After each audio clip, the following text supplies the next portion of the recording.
action. So if you can't get the wheel off, well then we shouldn't be here. And get that axle nut off. Get that hub off. Doing a wheel bearing on this thing. All these nuts off of here, bolts. It's gonna be the quickest wheel bearing job ever.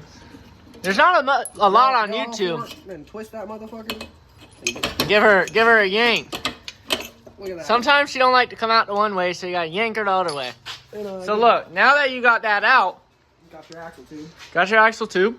Get yourself a big old bar. A big old bar. Boom. Just like that. If you guys want to, you can sit there and pry at this seal a little bit, but as you can see, it wasn't really needed. You're going to want to make sure you get your tube nice and cleaned out. As you can see, it's all full of show me gunk. It's nasty. There's some nasty gunk in there. Nasty. Even that's kind of nasty. See that? Got it cleaned up as best as we could. Get this nice and clean. Dang. For the most part. Ew. Ew. That's not good. It's that Honda Rancher life. Honda Rancher. So this can go for a 2014 Honda Rancher all the way to a 2024 Honda Rancher. Just so you guys know, I think it's the same on the 500s. I think it's the same on the Foremans. And I believe it's the same. No, the Rubicons wouldn't be the same because they have IRS. This is only for an SRA, which is a straight axle. You want to get really into it. Yeah. As you can see, real deep. I think we're all good here. Nice little final wipe. So now what you guys are going to do is sit there and you're going to put grease all over that shit. There's your wheel bearing.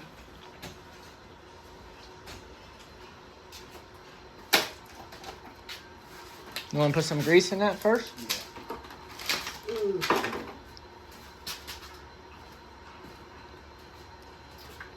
So your bearing is going to be the smaller one. Got two bearings. The big one and the small one. The small one goes on this side. The big one goes on the brake side. We got two different seals. A thicker one? It's the thicker one.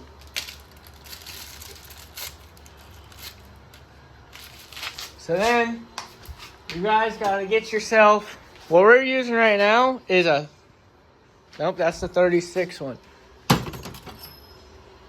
We're using a 39 millimeter. And you're trying to shoot for the outside race, but sometimes it doesn't really work that well. But just whatever you do, try not to hit the inner side of that race. That's when, no good. So you see how he's hitting around? He's not just hitting one end a bunch. You're hitting it around to get that circular motion so it sits in there nice and flat. Yes, sir.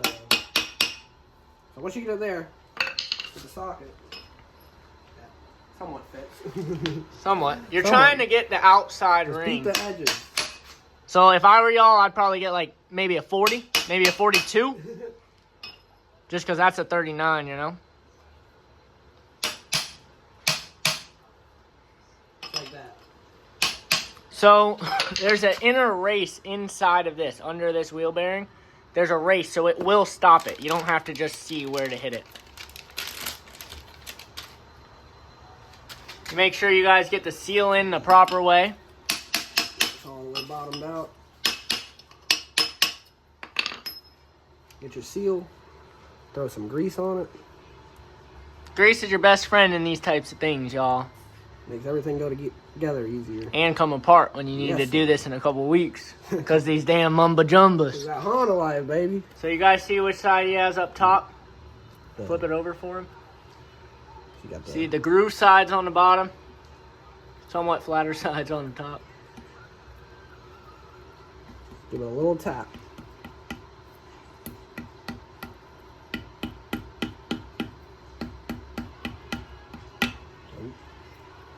I'm going to try and be careful with this part. Not like it's going to matter. It's a Honda, so it's just going to go out in a week.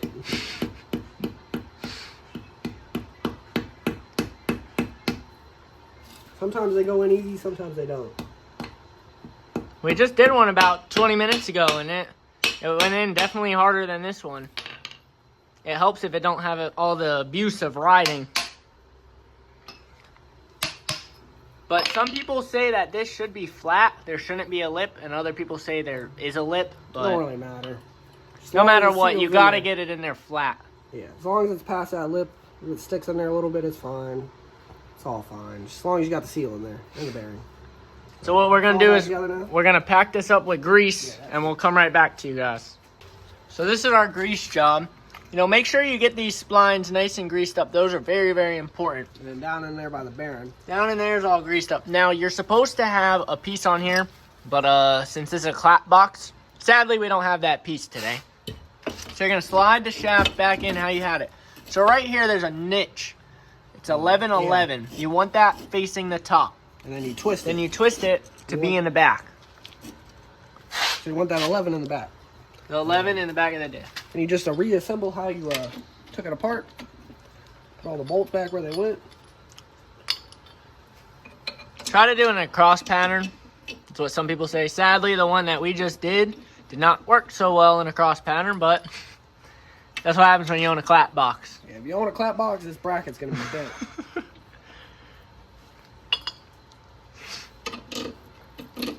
So then these are 17mm.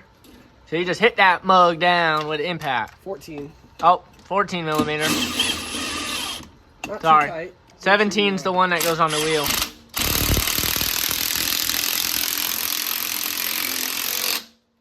I say, not too tight.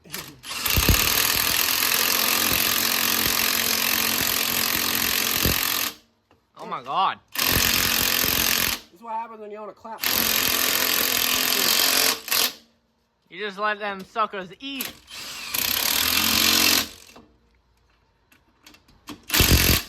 Go around them, make sure they all tight, you know.